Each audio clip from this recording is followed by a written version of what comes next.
19% and share market related question. Just an easy question. Basic things are included in the question. Okay, let's read. The following notices have been published by Bank A and Company B. Okay, Bank A and Company B. Bank A, they are telling that in their poster, this is the statement. An interest of 9% per annum is paid for fixed deposit. Okay, fixed deposit annually 9%. Similarly, price of a share is 25 rupees and dividend of particular share, that is 1.50 rupees per share, paid annually. So dividend means annually for each share. In share market, when you buy any shares, they will give you some bonus amount, kind of interest. Okay, kind of interest, that's called as dividend. So per share they are offering 1.50 rupees as dividend. Okay, this is the given data. Kamal deposited exactly half of the amount of 100,000 rupees he had in fixed deposit in Bank A and spent remaining amount to buy shares at Company B. Okay, what they told, Kamal totally have 100,000 rupees. Okay, he has 100,000 rupees. He just exactly half of the amount. He just subdivided the total amount into two equal portions. Okay, first 50,000 rupees. Okay, first 50,000 rupees and remaining 50,000 rupees. He subdivided that into exactly two equal half portions. So 50,000 rupees and 50,000 rupees. He's depositing initial 50,000 rupees at Bank A.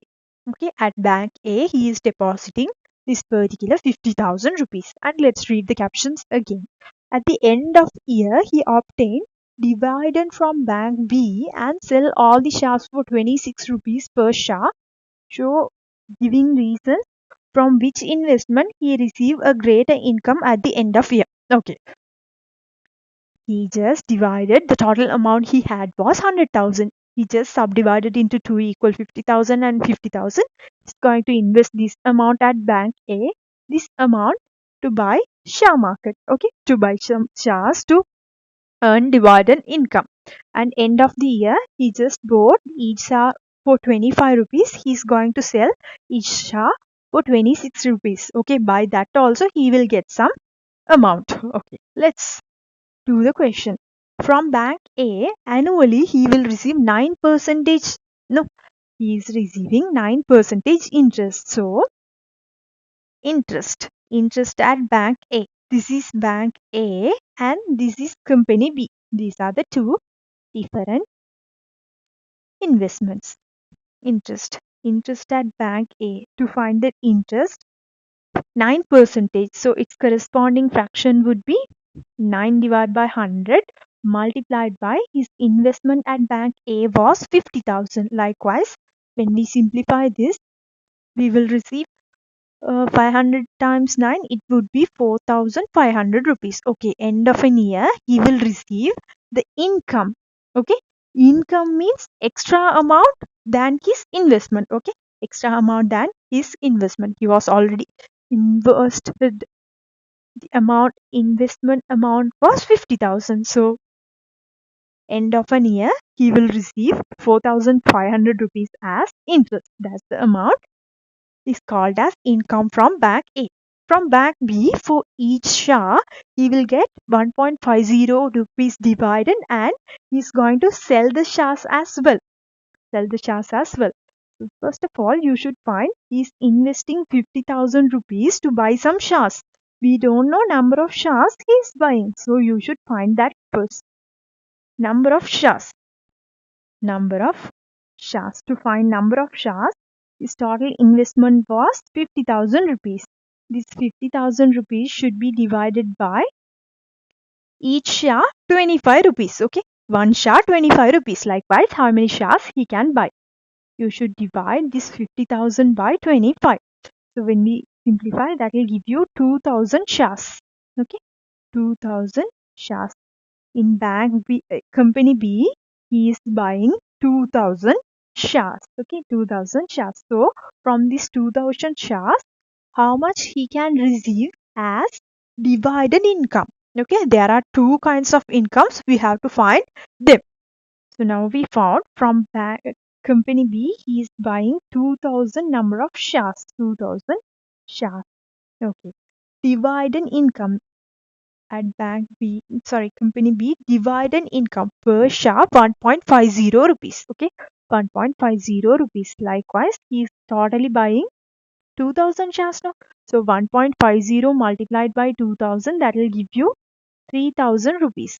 By bonus, that means end of an year dividend, he will receive 3000 rupees. Similarly, one more thing also here denoted that he just bought each share for 25 rupees.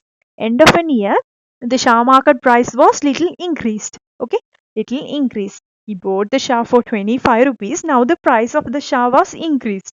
So that's why he's going to sell each share by 26 rupees. Here you can see company B sells all the shares 26 per rupees. Sorry, 26 rupees per share. So he bought each share for 25 rupees. He is going to sell that for 20 rupees. So each share, here let's write it as share income. Okay, share income. That means he totally have 2000 shares now. So he bought one share for 25 rupees. He is going to sell that for 26 rupees. So for each share, he will get 1 rupees extra while selling the share. Okay, he bought that for 25. He is going to sell that for 26. So while selling all the shares, selling each share, bought for 25, selling for 26. So he will obtain 1 rupees per share. Likewise, 1 rupees. Likewise, he is going to sell total 2000 shares. Totally 2000 shares. So 1 times 2000, that would be 2000 rupees. These are the two incomes he is obtaining from company B. These are the two shares he is obtaining from company B. The first one is dividend income 1.50 into 2000, that's 3000. Similarly, by selling the shares also he is obtaining some amount of income, that was per share 1 rupees. Likewise, totally 2000 shares. This is 2000 rupees. Now the question, show giving reasons which investment he receives a greater income at the end of an year. Okay, end of an year, what is the greater amount of income at which company? From bank A or company B, where he is obtaining greater income? That's our question. Okay, from company A, I'll write the thing here. From company A, he is receiving totally, yeah, I'll write 4500 rupees. There is nothing else. Okay, only by this interest only he is receiving some amount of income from bank A, which is 4500 rupees.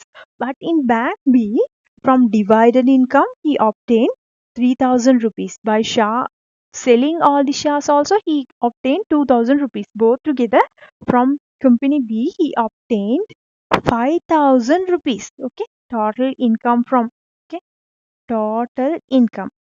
Total income from company B, that was 5000 rupees. Amongst these two, this is the greater amount. So you should use the inequality to show which investment he receives a greater income at end of an year. So you should show this inequality to denote that at company B, he is receiving greater income than B.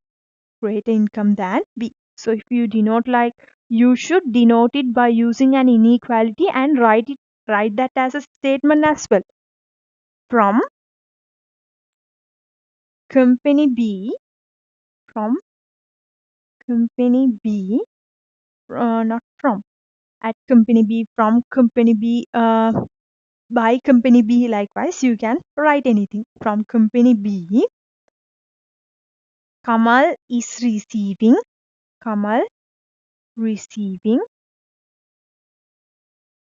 greater income. Okay, greater income. Likewise, you should write your answer for the question. So this is a comparative question. So you should find each quantity separately. Income from A and income from B. Income from B means dividend and selling the shares also he is obtaining some amount. No? So 5,000 is greater than 4,500. So from company B, Kamal is receiving greater income. Okay, greater income. Likewise, you should write your answer.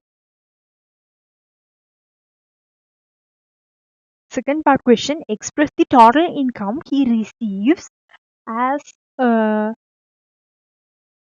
a percentage of total amount of investment. Okay, from company A. Somehow from company A or company B, he is obtaining that one as a profit, no? Income, no? So you should consider both of them. From company bank A, he is receiving 4,500. From bank company B, he is receiving 5,000. So both together, he is receiving 9,500 rupees. Okay, 9,500 rupees. This is the amount he is getting as income from both investment. 9,500 in he income for this 100,000. When he invests 100,000, he is getting just 9,500 as income. So you should find its corresponding percentage. So to find any percentage, you should write the corresponding fraction. It should be multiplied with 100. When you multiply any fraction with 100, that will give you its relative percentage. So here income percentage. Income percentage. So here I denoted the income. Okay, this is the income. Without investing, he cannot obtain the income. No? So that's why income divided by his investment. So not divided by.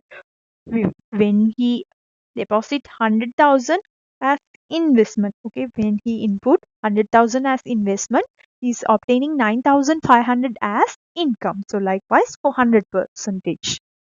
So when we simplify these zeros, these two zeros, 95 divided by 10, that will give you 9.5 percentage from both bank A and company B. He is obtaining totally 9,500 as income. His investment was 100,000. For 100,000, 9,500. Likewise for 100, it would be 9.5 percentage. That's the way you should answer to the question for 2019 past paper.